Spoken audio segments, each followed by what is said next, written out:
Good morning, church! Okay, magandang umaga po, ICOC Quezon City South Sector. At sa lahat po ng mga kapatid natin, mga kapamilya, mga kaibigan na kasama natin ngayong umaga. At sa lahat po ng mga nanonood sa atin via Facebook Live, magandang umaga po sa inyo lahat. And thank you for joining us sa ating worship service ngayong umaga.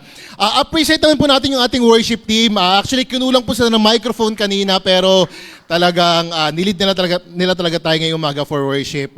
I would like to give a special welcome sa mga kapatid natin from other sectors. Nakita ko si Ate Tess Bahada from Cavite Church, from Dasmariñas sector. Kasama natin siya ngayong umaga and her family. From Cavite rin, nakita ko si Eda, ang supportive at napaka-awesome na girlfriend ni Pastor Daniel Roma na nag-share ng communion kanina. Grabe naman talaga. I mean, let's just appreciate yung lineup kanina, no? Parang kahit si Denden, hindi ko kilala si Denden, parang na-move yung story ko sa kwento ni Denden. Parang gusto ko magpadala ng isang box na Krispy Kreme kay Denden para lang masuklian yung naramdaman kong kaligayahan sa shinare ni Jen. I just appreciate lahat ng lineup kanina. Kahit si Jessica Soho, appreciate natin si Jessica Soho. Thank you, Ate Luisa, for that announcement. But again po, sa lahat po ng mga kapamilya natin, mga kaibigan na kasama natin ngayong umaga, welcome po sa inyo lahat, and we are happy na kasama namin kayo ngayong umaga dito sa ating worship service. By the way po, last week we welcomed yung mga galing sa Turkey at yung mga matitikas nating brothers na umakyat at bumaba ng Mount Apo. Today, I would like to give a special welcome back sa mga kapatid natin nag-excursion sa La Union last week. May mga kaibigan tayo na nag-excursion sa La Union last week. Excursion talaga yun, no? Very summer yung atake ng mga kaibigan natin to. Kaya welcome back sa inyo. Kilala nyo kung sino kayo. At sana hindi mahapde ang mga sunburns nyo, no? Kasi kung mahapde, deserve niyo yan. But welcome back sa inyong lahat. Thank you for joining again sa ating service. Nandito sila sa parating ito. Dito sila. Ayan. But I would like pala to congratulate our sisters for their very successful women's devotional yesterday na pinamagatang Triumph Over Trauma. Triumph Over Trauma. Some sisters approached me yesterday and they mentioned na the lesson was a much-needed lesson for them. Talagang sabi nila, much-needed lesson for them. And it feels good raw na napapag-usapan yung mga ganitong topic and to realize na hindi sila nag-iisa sa kanilang mga pinapagdaanan. So nakakatuwa naman. Naisip ko, when these sisters are sharing these things to me, naisip ko na baka need din ng mga brothers ng mga ganitong topics, no? Baka kailangan din ng mga brothers ng ganitong topic. Parang kanina pa lang habang nag-share si Daniel Roma, parang feeling namin kailangan talaga ng mga ganitong topics, and especially the brothers, hindi ganun ka-expressive yung mga brothers. Siguro exemption lang si Daniel Roma at saka ako, pero may mga brothers talaga na hindi ganun ka-expressive. And I think these kinds of topics like trauma, triumph over trauma, is something na kailangan ng mga brothers rin. And actually po, dahil inspired kami mga brothers sa mga ginagawa ng mga sisters sa mga devos nyo, si Kuya Ralph po gumawa siya ng survey sa Google. At ang survey pong ito ay para sa mga future topics ng mga devotionals ng men. Kasi gusto namin competent rin yung mga Devo lessons namin. So, si Kuya Ralph gumawa siya ng survey sa Google, and we thought of sending this survey sa mga sisters. Yan. We thought of sending this survey questions sa mga sisters kasi we want to know from the sisters point of view, ano ba yung mga bagay na kailangan ipag-grow na mga kalalakihan sa simbahan. Kasi sometimes you don't know. Sometimes you don't know. And we need the sister's perspective and point of view para malaman namin kung ano yung mga kailangan namin ipag-grow. Para naman specific rin tsaka intentional yung mga topics namin sa aming men's devotional. So, sisters, makakaasa po ba kami sa tulong nyo? Okay. Okay. Amen. Thank you, sisters. Personally excited po ako sa mga magiging result ng survey na ito kasi I'm sure malaki talaga matutulong ng suggestions at ng mga responses ng sisters. By the way, mention ko lang po ulit yung sinabi ni Ate Luisa kanina sa ating announcements. For our Devo next week, face-to-face po tayo dito sa Maple Leaf sa ating sectoral devotional. And that's Wednesday, 7:30 p.m. And then next Sunday, April 20, kung hindi po nagkakamali, Holy Week na po ito. Pero regular service pa rin po tayo dito sa Maple Leaf. And last year ko pa siya nakausap, And sana okay pa rin siya. But next week, si Kuya Ariel Lastrada yung magpipreach sa atin next week. So, and nakausap ko na rin si Mike Corpus. I think sabi ni Mike, many disciples from the North Sector will be in the provinces because of the Holy Week. So they might be joining also us, Quezon City South Sector dito sa ating service next week. So exciting po ito mga kapatid. Regular service tayo with the North Sector or at least some of the disciples sa North Sector. And our preacher would be si Kuya Ariel Lastrada for our Holy Week service. So exciting po ito. Ayan, so last Sunday po, we talked about handling offenses. Yan. Last Sunday, we talked about handling offenses. And I shared 3 practicals that we can do if there's an offense na nagawa natin or if there's an offense na nagawa sa atin. So sabi natin last week, if there's an offense, we can ignore it, we can resolve it, or we can forgive it. Yan. So I hope po nitong mga nakaraang linggo, we're able to ignore, resolve, and forgive the many offenses na na-encounter natin. Yan. Sana marami tayong mga na-ignore, resolve, and forgive na offenses nitong mga nakaraang linggo. Kung may mga pending pa, okay lang yon. There are some offenses or conflicts that take time talaga to be resolved. Hindi naman pabilisan ng pag-resolve ng mga conflicts.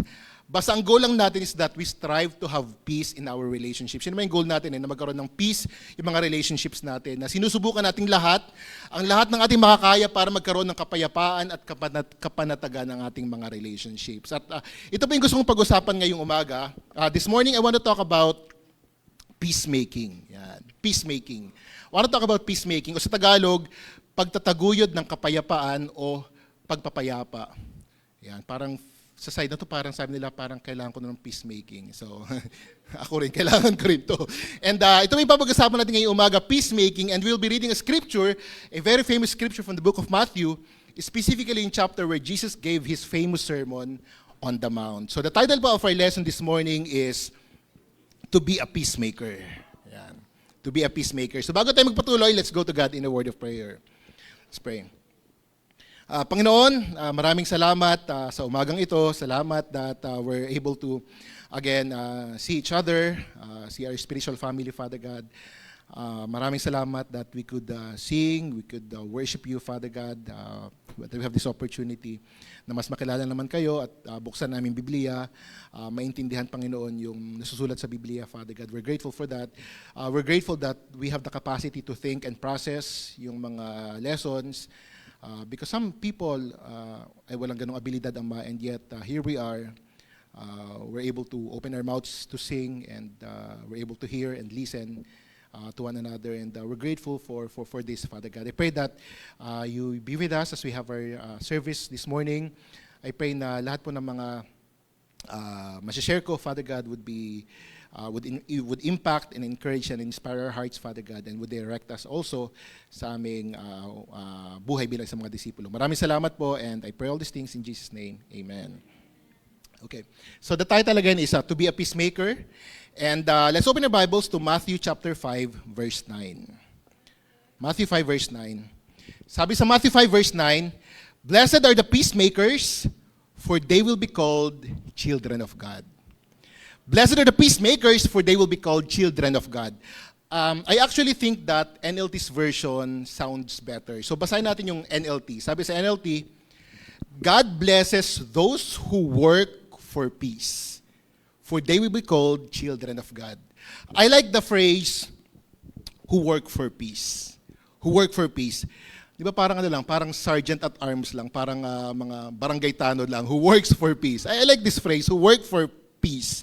I don't know about you, but when I read this version, I was called higher and I was convicted because this phrase reminded me that really, peace is a result of work. Peace is a result of work. If you're an employee, nagtatrabaho ka para magkaroon ng sweldo na pambili ng iced coffee or samgyup, parang ganun rin sa relationships. If you want to earn peace, kailangan mo magtrabaho. It's a result of work. May effort. Dapat nag-exert ka ng effort. Sabi nga sa Romans 14 verse 19, Let us therefore make every effort to do what leads to peace and to mutual edification. Yung peace, it doesn't just happen. Peace doesn't just happen. We have to make not just an effort, sabi sa scripture, every effort. But every effort to do what leads to peace. Every effort daw. When I think of every effort, na-imagine ko na everything that we can, gagawin nating lahat. Kasi every effort nga eh. Gagawin nating lahat to the point na sometimes, yung every effort would mean we need to surrender some important things. Like we need to surrender comfort, we need to surrender our control, and we even need to surrender our pride just to have that peace in our relationships. Every effort to do what leads to peace.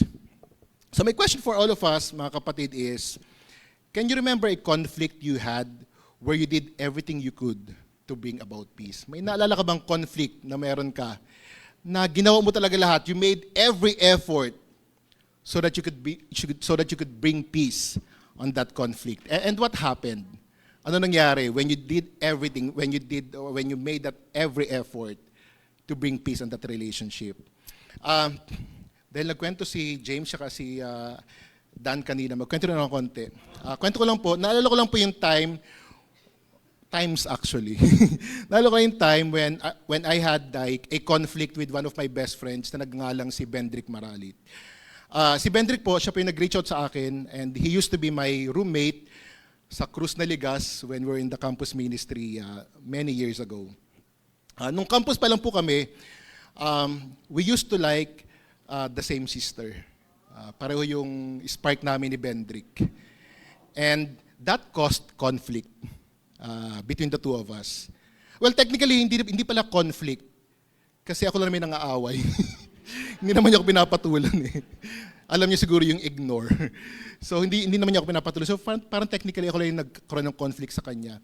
I don't know, pero parang feeling ko realization ko before, or probably right now, character ko talagang mang-away ng mga mababait na tao, or mang-away ng mga roommates. Yan. Naaway ko na si Mike, si James, si LJ, basta lahat ng mga roommates ko.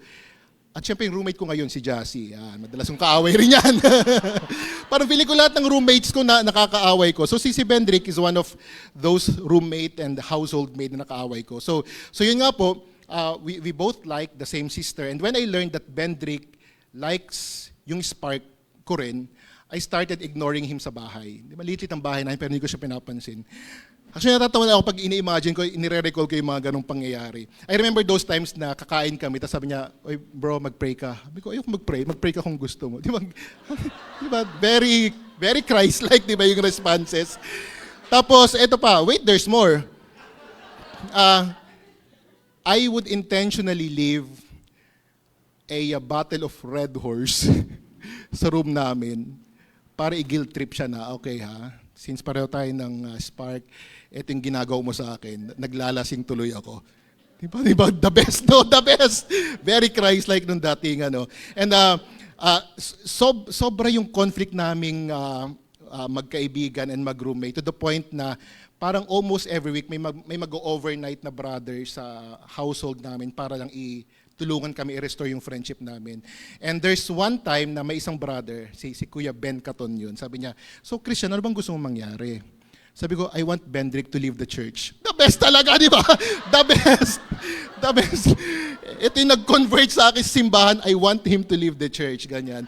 And I can still recall how Bendrick cried when he heard that thing to me. Napakasama ko talagang kaibigan, no? Sama talaga ng ugali ko, no? Pero fast forward, nagkabati naman po kami and grateful lang ako kasi nakapag-reconcile naman kami. But looking back, I know that reconciliation happened not because I initiated, not because I exerted any effort. It happened all because of Bendrick's initiative and effort. Feeling ko it was all Bendrick's making every effort to have that kind of peace. Naisip ko na una, hindi niya ako iniwanan sa household. Kung iniwanan niya, times 2 siguro yung bayad ko sa household nun. And it was him all alone na nagsiset ng mga talks with those brothers para lang magkaroon ng kapayapaan at kapanatagan yung relationship namin.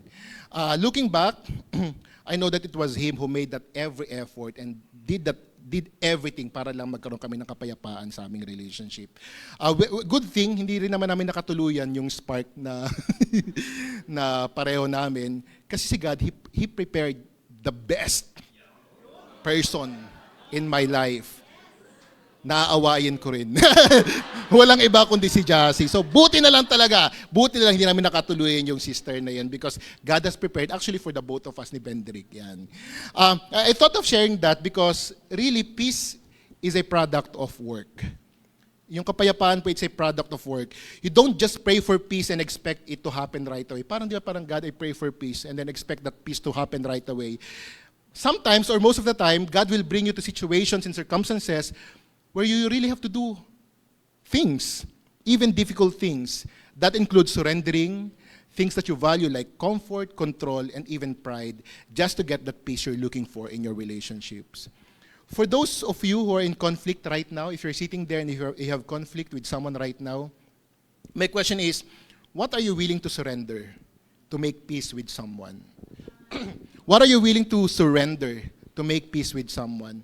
By the way po, yung red horse na yon, nagrepent na po ako.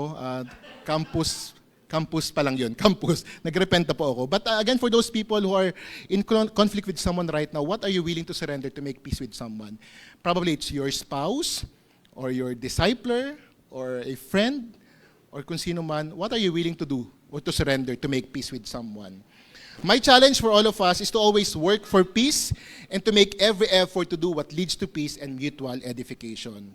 Sometimes reconciliation may not be certain. Sometimes yung reconciliation hindi sure or probably pwede siya maprolong. But it's okay because just like what the scripture said, consider yourself blessed if you work for peace.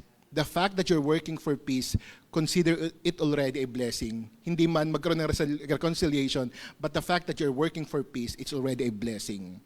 Another truth po that I got from this scripture is that peacemakers will be called children of God. Di ba? Ito yung maganda. Peacemakers will be called children of God. I'm sure all of you will agree na kung meron man titulo na ibibigay sa atin si God, na ikakatuwa natin o ikakasiya natin, that would be yung titulo or title na children of God. Anak ng Diyos. Iba parang, kahit hindi mo na ako tawagin pinakang gwapo, kahit hindi mo na ako tawagin pinaka-makisig or matikas or pinakang sporty, yung magkaroon ka lang ng titulo na you are a child of God. I think that's the best title that we could ever have. Ang sarap siguro mabuhay with this kind of title, child of God. Lately po, ang laman ng mga newsfeed ko sa Facebook ay yung mga magulang na proud sa kanilang mga anak na graduate. Di ba yung mga laman ng mga Facebook pages, pages na yung mga magulang na very proud sila sa mga anak nilang graduate. May mga nanay pa na talagang bumibili pa ng mga bagong boots, di ba? Akala mo sila yung gagraduate, no? Kasi bumibili ng mga bagong mga kasuotan, para lang may OOTD para pag-akyat ng stage, sabitan ng medalya yung kanilang mga anak kasi they're just proud, di ba? Bibili sila ng mga bagong kasuotan because they're just proud and gusto nilang ipagsigawan sa buong mundo na anak ko yung graduate na yan, anak ko yung may medalya na yan. And I thought of sharing that illustration kasi na-imagine ko si God na parang ganun ni si God bilang isang magulang. He is also proud and probably he would also dress up just to tell the world na anak ko yan. Hindi yung graduate o yung may medal, pero anak ko yan. That person is working for peace. Si God, proud siya. Ipapagsigawan niya sa mundo na anak ko yan because He is working for peace. And He is proud to call His children those whose desire is peacemaking. My question for all of us, mga kapatid, is, would God be proud to call you His child looking at how you make peace with others? Yan. Maipagmamalaki ka ba ni God? Ipagsisigawan ba ni God sa buong mundo na anak ka niya, looking at how you make peace with others? Mga kapatid, let's pursue peacemaking dahil tulad nga ng sinabi sa scripture, blessed are the peacemakers because they will be called children of God. It's not those who converted thousands of people or who preached the most powerful lesson that He will call children of God. Those who work for peace are those people that God calls His children. And sana yun talagang i-aim natin, that we work for peace in our relationships.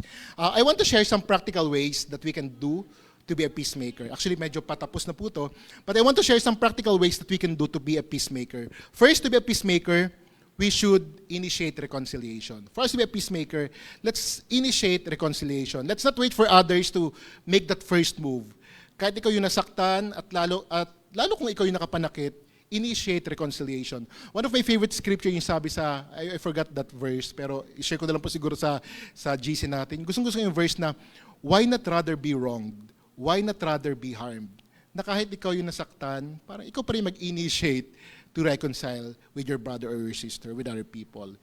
So practical ways to be a peacemaker, initiate reconciliation. Also, ways to be a peacemaker, choose to listen before you speak. Maganda mong practical na to reconcile with people, to choose to listen before you speak. Sabi sa James 1 verse 19, be quick to listen, slow to speak, and slow to become angry. Sometimes, mas quick tayo to speak and slow to listen. Parang medyo binabaligtad natin sinasabi ni James. Sabi ni James, be quick to listen, slow to speak. But sometimes, we are quick to speak and slow to listen. For us to be a peacemaker, we have to be quick to listen and slow to speak. Naniniwala po ako that listening alone is one of the most powerful ways to make peace. Makinig ka lang sa mga tao na nag-i-express.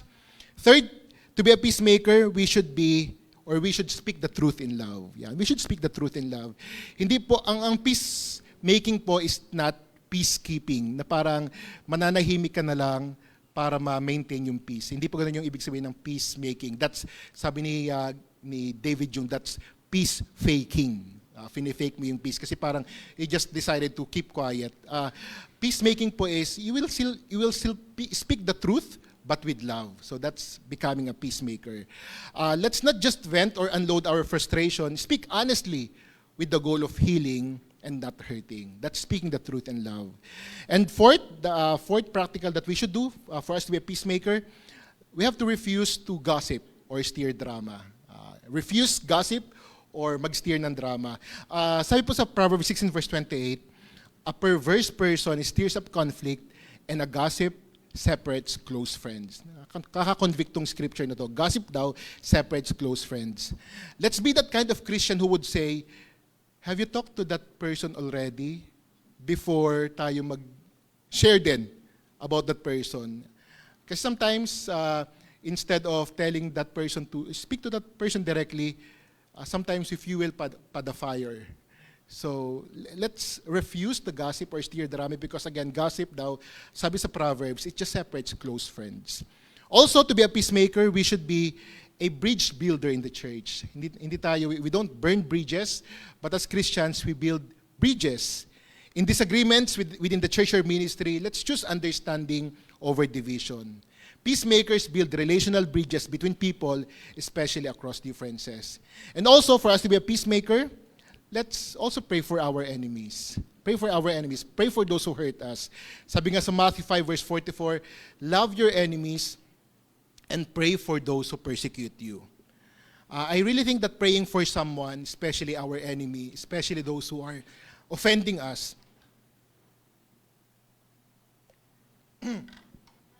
praying for these people, it softens our heart and it opens door for reconciliation. Kahit hindi sila mag-change, it opens door and softens our heart. And again, it opens door for reconciliation. And lastly, I just included this because it's very timely. Let's be peacemakers by promoting peace even in social media. We have to promote peace even in social media. We promote peace in our church, we promote peace in our households, and also promote peace in our social media or in social media. Let's not provoke one another in social media. Instead, let's promote unity, encouragement, and understanding, not arguments or division. Because again, sabi sa Bible, blessed are those who work for peace because they will be called children of God. So brothers and sisters and friends, I really think po that peacemaking is one of the strongest things that a disciple can do. Peacemaking is one of the strongest things a disciple can do. It takes humility to say sorry. It takes humility to be vulnerable to someone. It takes strength to forgive. It takes wisdom and self-control to speak gently. And it takes love to keep pursuing unity when it would be easier to just walk away in relationship. So peacemaking po is one of the strongest things that a disciple can do. My hope and prayer is that as one church, as one sector, and individually, we will all live as children of God by becoming that kind of people who bring peace wherever we go. Because just imagine, mga kapatid, what could possibly happen in our households, in our marriages, in our D groups, in our relationships, if everyone's desire and pursuit is to be a peacemaker. Maraming salamat po sa pakinig, South Sector, and to God be the glory. Salamat po.